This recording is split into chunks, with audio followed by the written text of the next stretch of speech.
No jantar de comemoração da família, meu pai disse: "Esta mesa é apenas para verdadeiros membros da família. Não queremos você aqui, sua parasita." Sem dizer uma palavra, peguei minhas coisas e fui embora para sempre. Sempre me senti um peixe fora d'água na minha própria família. Enquanto meu irmão e minha irmã eram tratados como príncipes, eu parecia ser apenas um peso extra. Minha mãe sempre dizia que eu era sensível demais e que precisava aprender a me encaixar. Meu pai? Ele simplesmente fingia que eu não existia a maior parte do tempo. Desde pequena, eu me esforçava para agradá-los. Tentei seguir os passos do meu irmão, que se destacava nos esportes, mas nunca fui boa o suficiente. Minha irmã era a queridinha da casa, sempre perfeita aos olhos de todos, enquanto eu era a esquisita.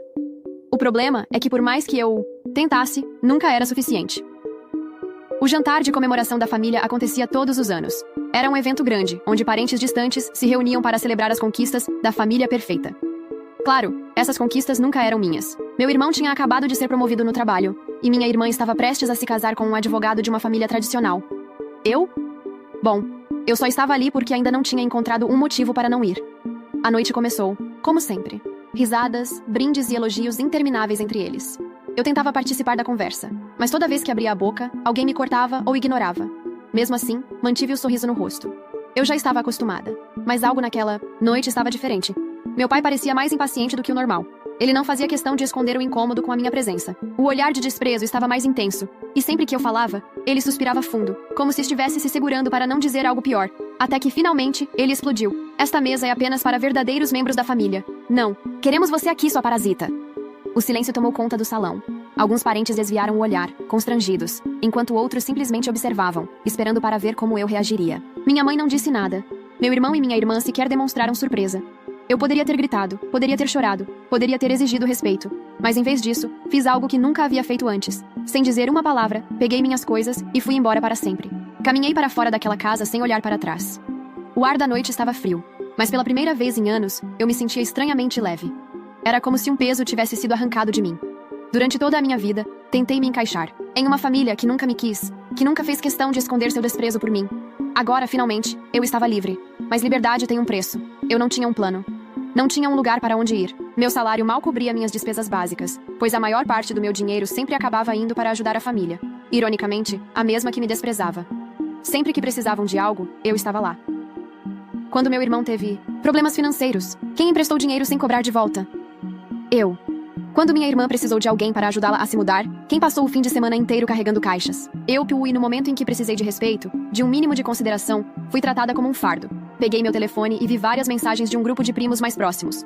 Alguns estavam chocados com o que aconteceu. Outros diziam que eu não devia ter saído daquela forma, que eu devia ter tentado conversar. Como se houvesse algo para conversar depois daquilo. Não respondi ninguém. Passei a noite em um motel barato. Enquanto olhava para o teto, tentei reprimir aquela pontada de dor no peito. Eu queria acreditar que não me importava, que estava bem, mas uma parte de mim ainda queria entender. Por quê? O que eu fiz para ser tratada assim? A resposta veio como um choque. Nada. Eu não fiz nada. E esse era o problema. Eu nunca fui a filha que eles queriam. Não era brilhante como meu irmão, nem charmosa como minha irmã. Eu não trazia prestígio, não aumentava o status da família. Na cabeça deles, eu era apenas um peso morto. Aquela foi a última vez que chorei por eles. Na manhã seguinte, decidi que não perderia mais um segundo da minha vida tentando provar meu valor para quem não se importava. Eu ia mudar. E mais do que isso, eu ia vencer. Eles achavam que eu era uma parasita? Mal sabiam que, muito em breve... Parte 2. Depois daquela noite, minha vida mudou completamente. Sem um lugar para ficar, a primeira coisa que fiz foi procurar um emprego melhor. Eu já trabalhava, mas era um emprego instável, sem muitas perspectivas. Então decidi que merecia mais. Passei dias enviando currículos, participando de entrevistas e me recusando a aceitar qualquer coisa que me fizesse sentir pequena de novo. Não demorou muito para que eu conseguisse uma oportunidade incrível, em uma empresa de médio porte.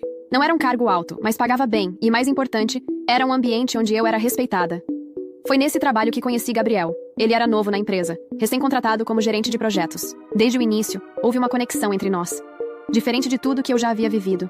Gabriel era gentil, atencioso e, pela primeira vez na minha vida, eu sentia que alguém me via de verdade. Sem julgamentos, sem comparações, apenas eu. Começamos a sair e, com o tempo, nosso relacionamento se fortaleceu. Ao lado dele, percebi o quanto passei anos aceitando migalhas de afeto da minha família. Eu finalmente sabia o que era ser amada de verdade. 2 anos depois, nos casamos. Minha vida, que antes parecia um ciclo interminável de desprezo e rejeição, agora era completamente diferente. Tínhamos um lar cheio de amor, respeito e cumplicidade. Quando nossos filhos nasceram, senti algo que nunca havia sentido antes: pertencimento. Pela primeira vez, Eu não era uma estranha dentro da minha própria família. Eles me ensinaram o que realmente significava ser parte de algo maior.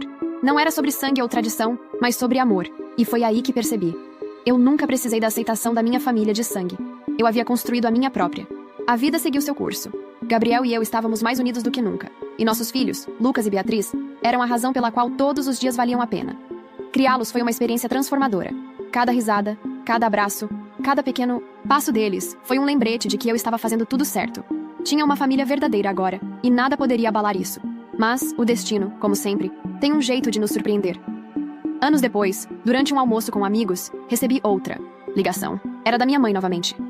Precisamos conversar. É importante. Dessa vez, o tom de sua voz era diferente, mais urgente. A primeira coisa que me veio à cabeça foi: por que agora? Depois de tanto tempo. Por que agora? Por mais que tivesse seguido em frente, uma parte de mim ainda se sentia tentada a ouvir. Estava curiosa, mas também cautelosa. Afinal, nada do que acontecera antes havia sido esquecido. No entanto, decidi atender. Eu sei que você tem sua vida, e eu não quero atrapalhar, mas seu pai, ele está realmente mal. Ele está se arrependendo de tudo o que fez. Está tentando se reconciliar com você. Aquelas palavras me pegaram, de surpresa. Como poderia ele, depois de tudo o que disse e fez, esperar que eu simplesmente voltasse como se nada tivesse acontecido? Eu não posso fazer isso, mãe. Eu criei minha família e meu caminho. Não foi fácil, mas finalmente estou em paz. E não vou voltar atrás só porque ele está arrependido. O arrependimento dele não apaga tudo o que aconteceu. Mas ele está muito doente. Ele está pedindo por você, e eu não sei o que fazer se você não voltar. Eu respirei fundo. Aquele pedido, carregado de dor, me fez hesitar. Por um momento, imaginei o sofrimento do meu pai. Mas rapidamente, o que ele me fez passar, o desprezo, as palavras cruéis, tudo aquilo voltou à tona. Eu já te disse, mãe. Não é assim que funciona. Não é assim que se reconcilia com alguém. Não me chame mais.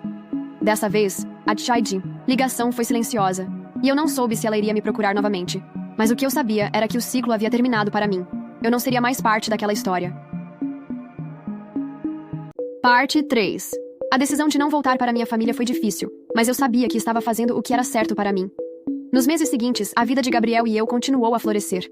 O trabalho estava indo bem, nossos filhos estavam crescendo, saudáveis e felizes, e a sensação de estar no controle da minha própria vida nunca foi tão forte. Entretanto, minha mãe não desistiu. Ela continuou a tentar me convencer, mandando mensagens, ligando, pedindo para que eu voltasse e, até, mesmo sugerindo que fosse até a casa deles para resolver as coisas.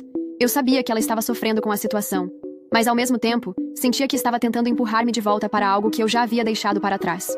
Um dia, ela me ligou, e a voz dela estava mais fraca do que nunca. Ele não vai durar muito mais, querida. E se você não vier, nunca vai saber se ele estava falando a verdade ou não. Aquilo me fez parar por um momento. Por mais que eu soubesse que não podia mais me deixar manipular, um sentimento de compaixão e talvez até culpa surgiu dentro de mim. Será que ele realmente se arrependeu?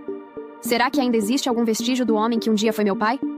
Foi um questionamento difícil de ignorar, mas ao mesmo tempo me dei conta de algo. Se eu voltasse, eu estaria mais uma vez cedendo ao que esperavam de mim. Não seria por mim, mas para atender a um pedido de alguém que, no fim, nunca me respeitou como eu merecia. Eu já tomei minha decisão, mãe. O que aconteceu entre nós ficou no passado.